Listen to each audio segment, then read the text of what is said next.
بسم اللہ الرحمن الرحیم. بسم اللہ الرحمن الرحیم. تختی نمبر 4 کے متعلق بہت سی باتیں ہو گئیں، جیسے کہ مخارج اس کے اندر ہم نے پڑھ لیے مکمل، اور اس کے بعد اس کی اندر جو اہم باتیں تھیں، ممکنہ غلطیاں، ان کی نشاندہی اور پھر ان کو صحیح کرنے کا طریقہ عرض کر دیا. اس کے علاوہ مزید اس کے اندر جو باتیں ہیں اس کو آپ ساتھ پڑھتے ہیں، اور کہ ممکنہ غلطیاں پھر مزید کیسے ہوتی ہیں وہ بھی عرض کرتا ہوں. پہلے حرف سے سب سے پہلی بات اس کے اندر یہ ہے کہ حرکات کی ترتیب کو پڑھیں گے، جو ممکنہ غلطیاں عرض کرتی ہیں ان کا بھی خیال رکھنا ہے کہ زیادہ لمبا نہ ہو، جھٹکا نہ لگے، مجھول نہ پڑے. ٹھیک. اور ہجا کرتے وقت حرف کا نام پورا لینا ہے. ہجا کرتے وقت کیسے بھائی؟ اب پڑھ رہا ہوں، آپ نے میرے ساتھ پڑھنا ہے. اور یہ حمزہ، اس کا بھی مسئلہ تھوڑا سا ذہن میں رکھ لیا. ہم تختی نمبر 2 کے اندر پڑھ چکے ہیں. حمزہ بشکل بصورت الف، حمزہ بصورت واو، حمزہ بصورت. یہاں پر بچہ پوچھے گا کہ ہے لکھا ہوا تو الف، نام ہم اس کا لے رہے ہیں حمزہ، تو وہی فوراً دوسری تختی کے اندر بتا کر بیٹا دیکھو ہم نے پڑھا حمزہ بصورت الف. یہ وہی پہلی صورت آ گئی کہ حمزہ ہے اور الف کی صورت. سمجھ گئے بچوں؟ شاباش. حمزہ زبر آ، حمزہ زبر آ، بالکل ایک آواز ہو، ایک سٹائل، ایک انداز. حمزہ زیر ای، حمزہ زیر ای، حمزہ پیش او، حمزہ پیش او. جی اب میں دونوں انداز بتا رہا ہوں، آگے ایک ہی چلے گا، یعنی اس کو علیحدہ علیحدہ پڑھنا. چھوٹے بچوں کے لیے علیحدہ علیحدہ ٹھیک ہے، لیکن اس کا خیال رکھنا ہے کہ جھٹکا نہ لگے. آ، ای، او. جی. اور بہترین طریقہ کیا ہے؟ تینوں کو ملا کر پڑھنا. اس کا ایک تو اسی ایک انداز میں پڑھنا ہے. اس انداز کا کیا فائدہ ہوگا؟ ہر حرکت کی مقدار معین رہے گی، یہ اس کا فائدہ ہوگا. یہ جو ہم اسٹائل اختیار کیا نا، ایک لہجہ، اس کا یہ فائدہ ہوگا. ورنہ کیا ہوگا؟ کوئی نہ کوئی حرکت لمبی ہوگی یا کوئی چھوٹی ہو جائے گی، اس میں برابر آئیں گی تینوں. تو یہ انداز کا فائدہ ہوگا انشاءاللہ تینوں کو اکٹھا پڑھنے کا. اور دوسرا فائدہ یہ ہوگا، بچہ یہاں حرکات کی تختی میں تینوں حرکتوں کو ایک سانس میں جب ملا کر پڑھنے کا عادی ہوگا، آگے جب تختی آئے گی 3 4 حرفوں کو ملا کر پڑھنے کی، وہ تختی پڑھنی اس کے لیے اور آسان ہو جائے گی. دو فائدے سمجھ آ گئے انشاءاللہ. اب ان کو ملا کر یوں پڑھیں گے، آ ای او، آ ای او. تسہیل نہ ہو، حمزہ بالکل واضح ہو. آ ای او، آ ای او. جی. آگے آسان ہے، ہا ہی ہو. ہا ہی ہو. اس میں غلطی ہوتی ہے، سانس نکل جاتا ہے. ہا ہی، سانس نہیں نکل جاتا. ہا ہی ہو، ہا ہی ہو. تو دوسرا حرف اس میں سانس، اس میں آواز، یہ واضح فرق ہونا چاہیے. اور جب خاص طور پر جیسے سورہ شمس پڑھتے ہیں، والشمس وضحاہا، تو وہاں اکثر جو ہے سانس نکل جاتا ہے. والشمس وضحاہا، ضحاہا، آوازیں نہیں کرتے ہیں، اس کا خیال رکھنا. آگے کیا ہے؟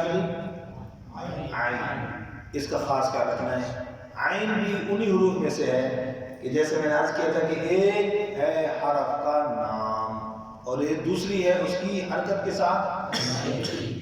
اس کے نام پر بہت زور جو ہے نا لگایا جاتا ہے، شادی بہت محنت کرواتے ہیں، بہت اچھی بات ہے، لیکن اس کے بعد پھر بے فکر ہو جاتے ہیں کہ بس اب بچہ صحیح پڑے گا. لیکن نہیں، میں عرض کر رہا ہوں کہ پہلی ترتیب میں اگرچہ عین صحیح ہو گیا تو اب اس کے قرآن میں صرف 2 عین صحیح ہوئی. صحیح عین کیسے ہوگا؟ جب حرکات کے ساتھ بچے کو پڑھنا ہے. کیوں کہ تقریباً جو میں نے ایک نقشے میں دیکھا ہے، صرف ایک عین، بعض کسی کو کہا جائے بھائی قرآن کے اندر آپ کی یہ عین ٹھیک نہیں ہے، تو ذہن میں آتا میرا تو ایک عین ہی غلط ہے. ایک عین، تو ایک اگر عین غلط ہو تو قرآن پاک میں تقریباً 92,200 مرتبہ عین استعمال ہوا ہے جی. تو قرآن ایک مرتبہ مکمل کرے گا، صرف ایک عین کے غلط ہونے پر کتنی قرآن میں غلطیاں ہوں گی؟ دیکھ لو کتنا بڑا نقصان ہو گیا. وہ اور اس کے ذہن میں کیا ہے بس میرا تو یہ کہنا غلط ہے جی. اب اس کو کیسے غلطی کیا ہوتی ہے عین زبر آ آواز کس کی ہے یہ غلطی ہے زیر پیش میں یہ اکثر غلطی ہوتی ہے. اس کا خاص خیال رکھنا ہے اور یہ ہماری زبان کی غلطی ہے لینگویج کی غلطی ہے کیونکہ ہماری زبان میں عین کی آواز الف کی طرح اور حمزے کی طرح ہے. ہماری زبان سے مراد ہماری اردو اور پنجابی پشتو سریکی یہ ساری زبانیں ہماری جو عام زبانیں ہیں عربی کے مقابلے میں یہ عین ہماری زبان میں عموماً نہیں پڑھا جاتا. اب جیسے میں نے کہا نا عموماً تو یہ بھی حمزے کی آواز میں نے پڑھی ہے. اردو میں ہم کیا کہتے ہیں عموماً یا عام لوگ. اب اس میں میں نے کس کی آواز پڑھی ہے یہ بھی الف کی آواز ہے حمزے کی طرح آواز ہے عین کی نہیں ہے. تو اس لیے بڑی توجہ کی ضرورت ہے اس حرف کو درست کرنے کی. عین زبر عین زبر عا پر توجہ دینی. عین زیر عین عین زیر عین عین پیش عو عین پیش عو ورنہ او بن جاتا ہے حمزہ عو عو عین عین عو عو کٹھا پڑھیں گے عائعو جی. ہا کا بھی خیال رکھنا ہے اس کے اندر ہا کبھی ہا بن جاتا ہے حائعو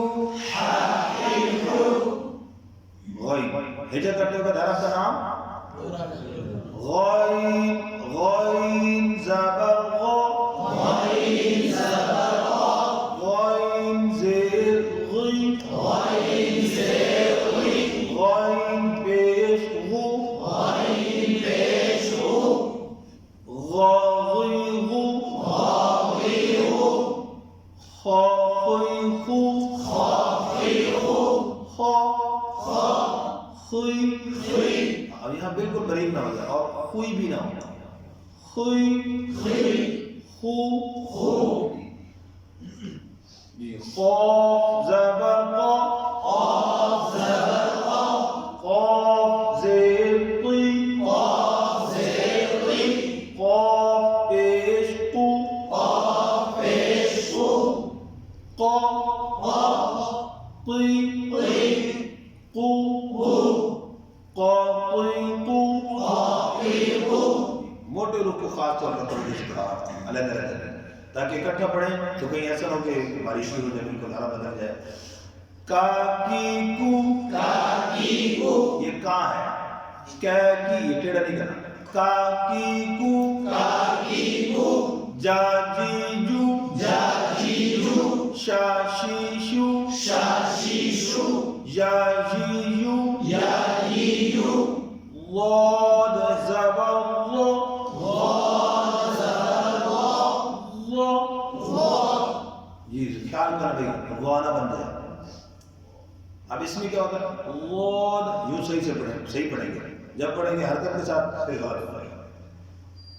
اس کے اندر ایک اور بڑے مزے کی بات ہے جب ایک بچہ اس حرف کو پڑھتا ہے بچے کو کہتے ہیں استاد بیٹا اس کو 10 دفعہ پڑھ کے وہ کتنی دفعہ پڑھتا ہے بچہ 10 دفعہ نہیں پڑھتا.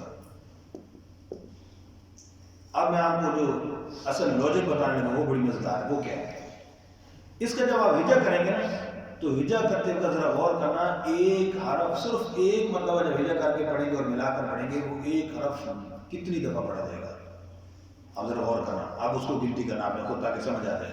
ضاد زبر ض غاد زبر غاد کتنے دفعہ ہو گیا دو ضاد زیر ضی غاد زیر غی ضاد کے بعد نہ ہے غلط ضاد ضاد زیر ضی غاد زیر غی کتنے دفعہ ہو گیا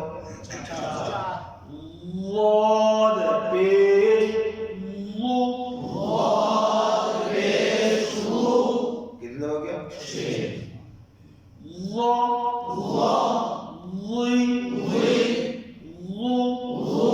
کتنی دفعہ ہو گیا دیکھ لیں.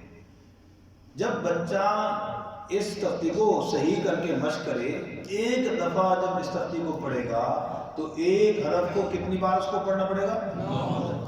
اب مسئلہ کیا ہے غلطی کا؟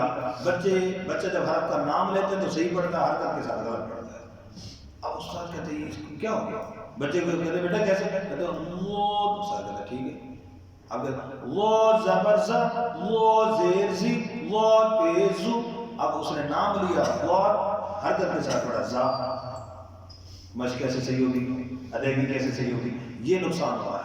اس لیے ہر استاد بچے پر توجہ رکھے اور اس بات پر توجہ دلائے کہ بیٹا ہر وقت حرف کا نام، حرف کو حرکت کے ساتھ اس کی ادائیگی صحیح پڑھنی ہے، کیونکہ مقصود ذات تو یہ حرکت کے ساتھ ادائیگی ہے۔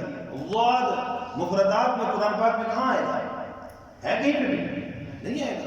یہی ہوگا زیادہ کہیں ساکن ہوگا وقف کی وجہ سے، یا کہیں ساکن آئے گا، لیکن علیحدہ اللہ تو نہیں آئے گا۔ سواد ہے لیکن اللہ تو نہیں آئے گا۔ خیال سے بڑی توجہ نہیں۔ یہ تو کیا عرض کر رہا تھا؟ 9 دفعہ، کتنے دفعہ؟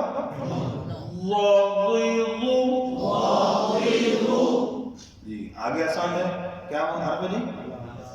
لام، لالیلو، لالیلو، نانینو، نانینو، راریرو، راریرو، زیر بری، راریرو، راریرو، موٹا رفع آگے دی، ہجا کے بغیر پڑھ رہا ہوں،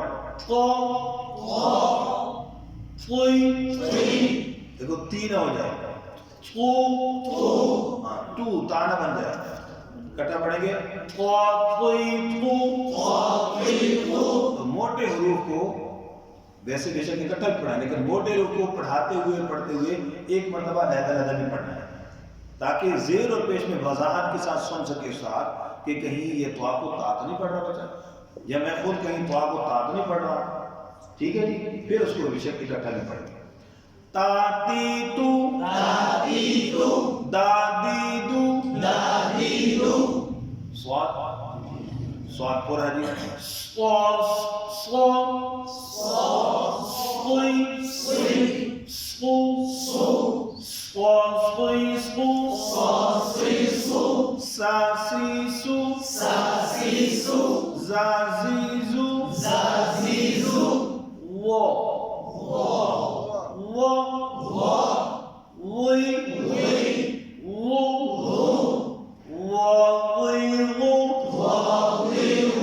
اس کے اندر یہ ہو رہا ہے، وہ زبر زو، اب دیکھو پھر زا پڑھا ہے، وہ زی پھر زا پڑھا گیا۔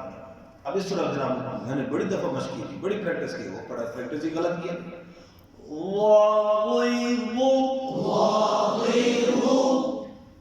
لازیزو لازیزو سافیزو سافیزو فافیفو فافیفو واویو واویو، ادھر کرتے ہوئے نام پورا ہے، واو واو واو زبر وا واو زبر وا واو زیر وی واو زیر وی واو پیش وو واو پیش وو واوی وو واوی وو بابی بو بابی بو مامی مو مامی مو۔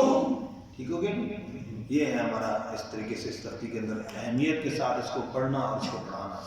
آخر میں مختصراً اس کو ایک پوئم کے انداز میں سنا دوں، ہے جی؟ ہاں، اس کو آپ اپنے جاسوس میں ریکارڈ بھی کر سکتے ہیں۔ تو کتنا ٹائم ہو گیا؟ اچھا، بس یہ چلا 1 آدھ منٹ لگے گا، ٹھیک ہے جی؟ لیکن خیال رکھنا ہے اس کو پڑھتے ہوئے حرکات آگے آخر والی حرکت لمبی نہ ہو، ٹھیک ہے؟ کیسے پڑھیں گے توجہ سے؟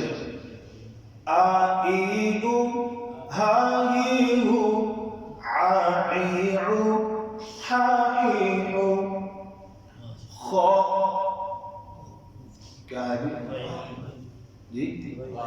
غوغیغو خوغیغو قوغیغو کاکیگو جاجیجو شاشیشو جاجیجو لاغیغو لالیلو نانیلو راریرو قاطیتو